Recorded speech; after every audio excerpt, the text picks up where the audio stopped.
So I'm so sorry, guys. I hate to disappoint, but the case study is actually coming next. That's going to be Chris Langley. I'm going to be speaking in more general terms, so I do apologize if it's a little bit more boring and less exciting. So I did try to AI generate some interesting pictures that you can look at while I'm boring you. So we're really going to be focusing in on what you need to know before you sell condo. Chris will be talking about registration.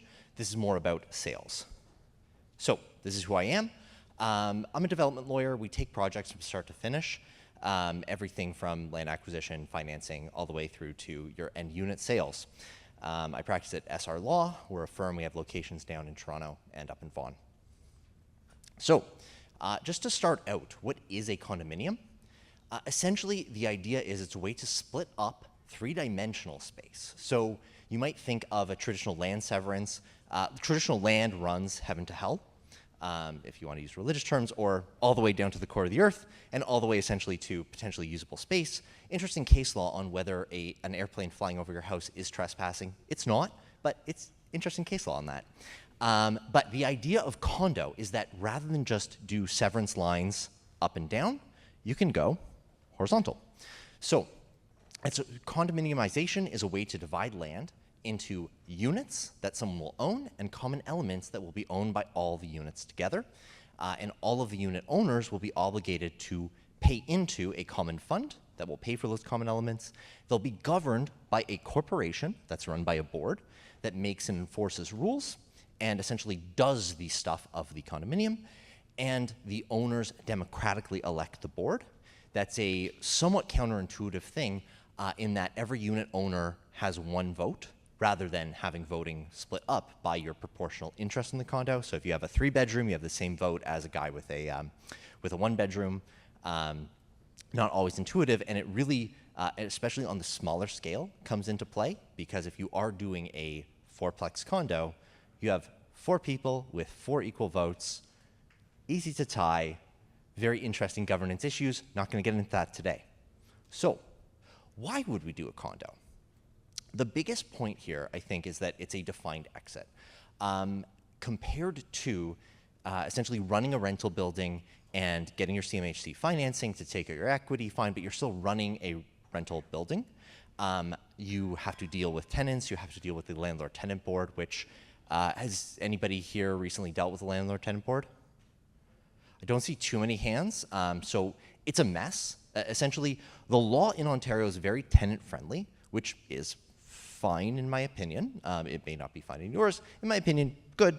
Tenants have less power than landlords, fine. The landlord-tenant board is a dysfunctional mess right now. So even that tenant-friendly law, it takes 9 to 12 months to get a hearing to have that law enforced. It's untenable. So rather than deal with that, you get to sell off the units and leave the project. Now, the other way to leave the project is to sell a whole building to someone. But there aren't so many people willing to buy a 4-unit building or a 30-unit building or a 60-unit building. An individual homeowner isn't going to buy that and potentially rent out the other 59 units. So you really are dealing with institutions. That would be your buyer pool. With condominiumization, sorry, it's a made-up word. It doesn't actually show up in the dictionary, so it is hard to pronounce. But with going condo, you expand your buyer pool to any person in the city who wants to live in the city who has the capital to buy.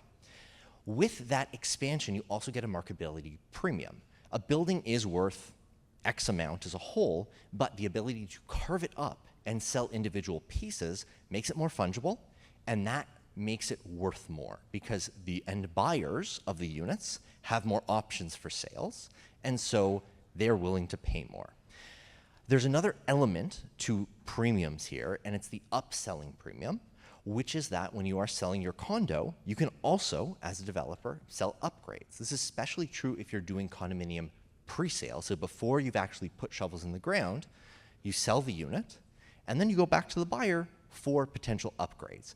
That's not really going to take place when you're either doing rental, doing purpose-built rental, or selling off to a larger institution. They're going to want relatively standardized product, whereas an individual buyer may be willing to spend a lot more on customizing their unit. The final point, and this is only for pre-sales, is that when you do pre-sales, you will have the potential to use the purchaser's deposits as equity in the project. So, I've isolated 5 high-level things you need to know before you go condo. The first is that registration is required. There are 2 regulators that you need to be registered with. The first is the Home Construction Regulatory Authority. The second is the Tarion Home Warranties Corporation. So the HCRA registers builders, vendors, and combination vendor builders. And this is a registration of your entity that is going to be engaging in whether it's the actual construction or just owning and managing the project and sales. But this is an organization that essentially regulates the performance of builders, the ethics of builders. It maintains a public directory where all of your violations will be listed, so you don't want to have too many violations, and enforces against builders who are out of compliance with the regulations. The Tarion Homes Warranty Corporation essentially serves 2 consumer protection functions. It protects deposits of purchasers, and it also protects the actual build. So as a builder, you're going to be required to give a warranty that's going to be backed up by Tarion, enforced and backed up, and any disputes will be regulated by Tarion. So with Tarion, you're not just being registered as a builder or vendor, you're registering an individual project with a number of units that you are going to be permitted to build in that project. This is not necessarily intuitive that you have 2 different regulators for essentially the same idea of being regulated by the government. And we have seen some builders go forward with trying just getting their HCRA license and then going forward and building. And there's been an increasing uptick in enforcements. So this is an area where you very much do want to strictly comply because the consequences of non-compliance could be essentially taking away your ability to do business forever in the future. So Tarion, you register by project. This applies to all new condo sales. So whether that is a fully new build or you're taking an existing building and converting it into a residential condo. So you need to go through Tarion's process and achieve a status called qualified for enrollment before you even market or start entering into sales agreements. And you want to make sure that you've obtained that status really before going anywhere with the project. Because again, all your marketing is going to be in public. The regulators are really cracking down. There have been a few big developers that have gone under, and it's created a lot of hassles. Hassles is an understatement, I apologize. It's created a lot of issues with Tarion because as the protector of those purchasers' deposits, when the big builders go under and when it's been for sort of reasons that have been regulated by Tarion and not complied with, Tarion ends up on the hook. So they are really taking enforcement very strictly, so you want to make sure you are 100% in compliance. The other element here is a bit more of esoteric area of case law. And it's that when you have something that's qualified as consumer protection legislation, so laws like the New Homes Warranty Plan Act that are meant to protect consumers from a developer, from a seller, from a vendor, non-compliance with the law can lead to any agreement made that is out of compliance being unenforceable. So you might go forward with your sales out of compliance with these regulators, enter into agreements, build your building, get to final closing, the purchaser fails to close, and ordinarily, we're all in the development space, we know you fail to close on the closing date, I get to keep your deposit, I get to sue you for damages. Failure to comply with consumer protection legislation flips that script. You, instead of being able to collect a deposit and collect damages, you're returning a deposit and you're potentially paying damages. So, the second thing you need to know is that you gotta assemble your team. I do actually, this is going to be your professional team, obviously not superhero teams. I do have, sort of in part of my presentation I prepared and then dropped, was which professional is which Avenger. So you can talk to me about that after. I don't have time right now. But your essential condo team, I think in my opinion, it starts with your planner. And your planner is going to be able to work with you on both your entitlements, so what can you actually do? What can you actually build? What standards are involved? What is permitted in this law based on this sizing, but also your applications. And for our smaller condos, that's going to go straight to your condo application, because under 10 units, there's no site plan. If you are within the permissions, there's no zoning, no official plan. For your larger condos, again, hopefully by tonight, under 60 units, you're going straight to site plan. But for whatever condo you're building, you have to consider whether you comply with the zoning, whether you comply with the official plan, site plan, and condo. Obviously, and I say this with all self-interest in mind, you do need your lawyer.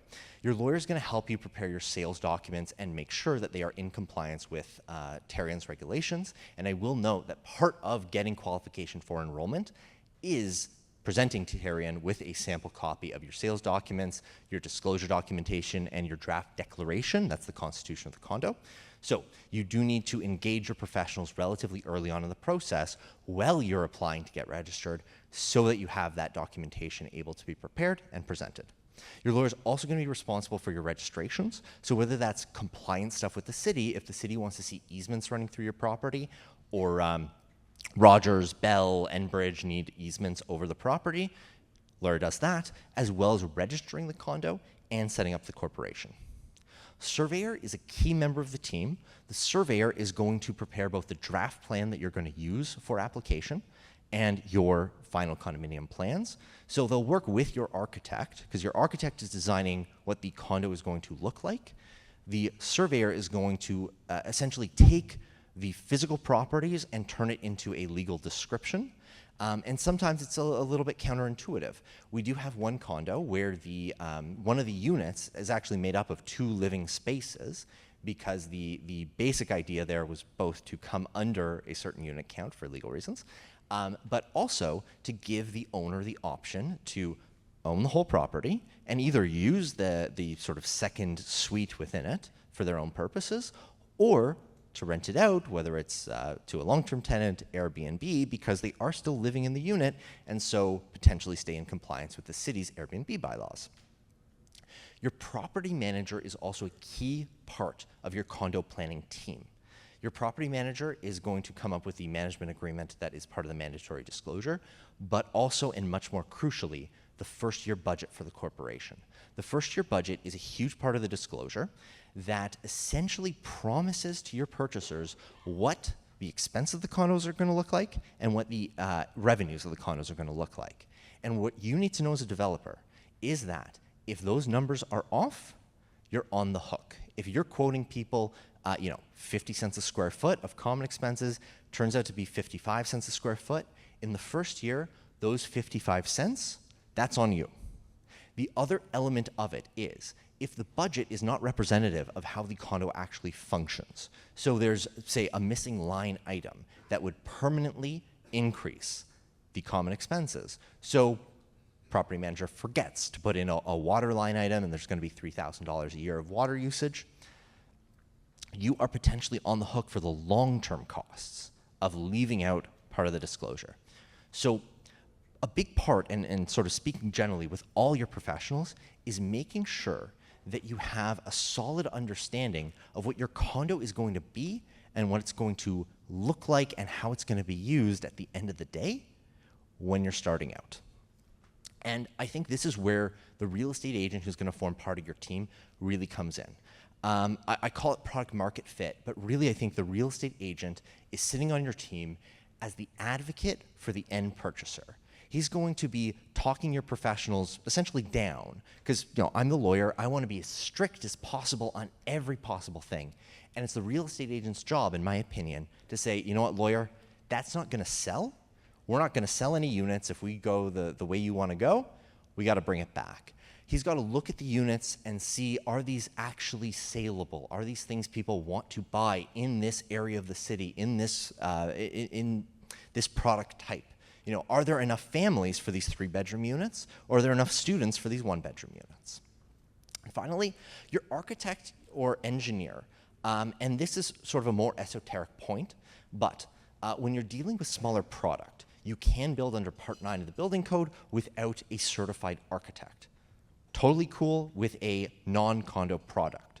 The problem is, with condo, you need a certified architect or engineer to sign off on a document called Schedule G. Schedule G attests to the fitness of certain elements of the condo, gets registered with the Land Registry Office.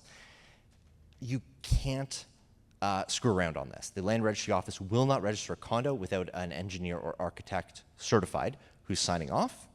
And there are elements of the questions on Schedule G that speak to the structural elements of the building. So you do need an architect or an engineer who's certified going through the process and checking off the work. A lot of architectural technologists will have someone on retainer that they can call.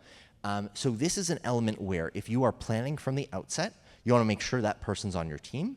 And if you aren't planning on going condo from the outset, you want to find someone as soon as possible so that you aren't in a position where you've gone through your build process and that person, in order to sign the schedule, needs to start tearing up work that other people have done. So that team is going to produce a draft sales package. There are two essential elements to the draft sales package. The first is the agreement of purchase and sale. An agreement of purchase and sale is between you and an individual purchaser. It will be generic, but you can modify it as between each purchaser as they negotiate with you. So it's going to contain things, obviously, like pricing, adjustments to pricing and deposits, your sort of features, finishes, and how those will change. As we mentioned, there is the opportunity to sell upgrades to individual purchasers. So you do want to have a process there, because a big thing that affects a lot of more junior developers is that they'll have a very generous process involved and want to accommodate purchasers. And in taking the time and energy to give purchasers lots of options and lots of choices and lots of time to make those choices, they totally screw up their build schedule. Because sometimes those choices need to be made well in advance of when the products are going to be supplied. And at the end of the day, if that delays your build schedule, you're not going to hit your dates, and you are going to end up potentially paying delayed closing compensation, extra interest, a lot of bad stuff. There is a mandatory document, 2 or 3, depending on your product type, that Tarion mandates goes into the purchase agreement. The big one is called the addendum. That's going to regulate closing dates, extension to closing dates, or delayed closing compensation, as well as your right to do early termination. So for usually larger projects where you're not sure if you can go to actually construct this thing, you want to go to market to find out the viability first, this does give you the ability potentially to pull back. It's something to discuss in depth with your lawyer, because the rules on early terminations are very complex. You're also delivering warranty information about the Tarion warranty, as well as some warnings about sort of the risks of buying a new pre-built. In your disclosure package, this is a set of documents that goes to all purchasers. It's not customized between purchasers, and it contains some essential elements. The first is the disclosure document. It's a narrative description of the key features of the condominium. So everything from what it's going to be, this is going to be a 6-story, 30-unit building, to are dogs allowed? What is parking going to look like for me? What kind of metering system is there for my utilities? So all of that gets described, and the more detail you go into, the more protection you do have. You are also going to include a draft copy of your declaration, bylaws, and rules. So that's going to tell people what it's going to be like living under the legal regime of the condo. You're going to include that budget we talked about, and the Condominium Authority also has a condo guide that must be delivered. So, assuming you've gotten through Tarion, you've gotten through drafting your condo package, you've gotten to sales, what you need to know are some special rules. The first is that all purchases are always conditional for 10 days, and this cannot be waived early. Once you deliver a signed copy of an agreement, and you deliver your disclosure package and that condo guide, the 10-day counter starts. Purchaser can back out for any reason whatsoever. If you get them on day 6 to sign a waiver that says that they agree not to back out, and they back out on day 7, tough. They have the right to back out for whatever reason. I do know of a builder who used to, when people came in to sign, he would give them an incentive package to waive their 10-day rescission period. That is totally legally ineffectual. He would have been obligated to give them the incentives, but not have the benefit of not having them back out. And this is where you get into the sort of trickiness of consumer protection legislation, because this is the law in the Condo Act. If you trick someone into thinking the law is X, but the law is really Y, it's not just 10 days from the disclosure, it may end up being 10 days from when they figure out that the law was told to them incorrectly. So don't try to deceive your purchasers this way. Another part of the Condo Act is that any deposit given by a purchaser on any account whatsoever, with very few exceptions, so any funds given by a purchaser have to be held in trust unless you go out and buy, it's called excess condominium deposit insurance. This insurance will have a startup cost and then cost you roughly 1% of the deposit amount. It is the cheapest equity you can get. So depending on the scale of the project, because the startup costs may eat into this a little, but depending on the scale of the project, you probably want to go get that deposit insurance so that you can utilize the deposits, in part because deposits will always earn interest for the purchaser at a statutory rate. That rate, I believe, is 2% below the bank rate. Don't ask me what the current rate is. Ask one of my clerks, because they know and I don't. The last point that we already discussed, liability for the first year budget, and being precise in that budget is crucial. So, fifth thing to keep in mind is that you will likely have 2 closings unless your registration is very close to when the units are actually complete for occupancy. So the first closing is called interim occupancy. This is when the unit is complete and you've got your occupancy permit. So usually you'll collect an additional deposit and also usually pay out that interest that the purchaser's deposits have earned them, because that stops it from compounding. If you don't pay it on that date, it will start compounding. You will also start collecting, it's called an occupancy fee. Think about it as rent. It's not rent that you can set arbitrarily. It must be only these 3 categories: the projected common expenses for the first year of the condo, a proportion that is meant to cover the realty taxes, and then interest at, again, a fixed statutory rate. You can't set it by contract, on the balance due on closing. So $1 million condo, they put down $200,000. You're running interest on that $800,000, and they're supposed to pay it to you monthly. If you think about it, I think the terminology used to be a phantom mortgage, but the essential idea is I've given you over the property. I can't give legal title yet because legal title doesn't exist, but here's the property. You owe me $800,000. I've lent it to you. Here's the interest. So once the building is actually complete, final measurements are all taken, your final survey has been submitted, all your draft plan conditions of your condo application have been approved, your condo is going to get registered at the land registry office. You're going to send notice to your purchasers. You close, you give them notice of closing. They give you money. They register their mortgages on title. They get title. Obviously, they get title before, like in the instance before they register their mortgage. And you get your purchase price, and subject to some ongoing obligations, including, there's condo turnover items, you do exit. So a bonus point that doesn't really speak to sales, but that developers do need to be aware of, is that condos can only be registered on land that has a status called absolute title. This is either a product of the original conversion of the land from the old registry system into the land title system, or it's an intentional conversion that's done when your land has been administratively converted into a status called conversion qualified, where you upgrade it purposefully, you have a new survey done, you notify all people who might have an interest in your land that you've done this, you resolve all disputes, and it goes from conversion qualified to absolute plus. If what I just said makes absolutely no sense, don't worry about it. As you are going through the condo process, your condo lawyer will help you with this. So again, my contact info, it's up here. I'm happy to speak with anybody, primarily about the Avengers, but also about condos. Thank you so much.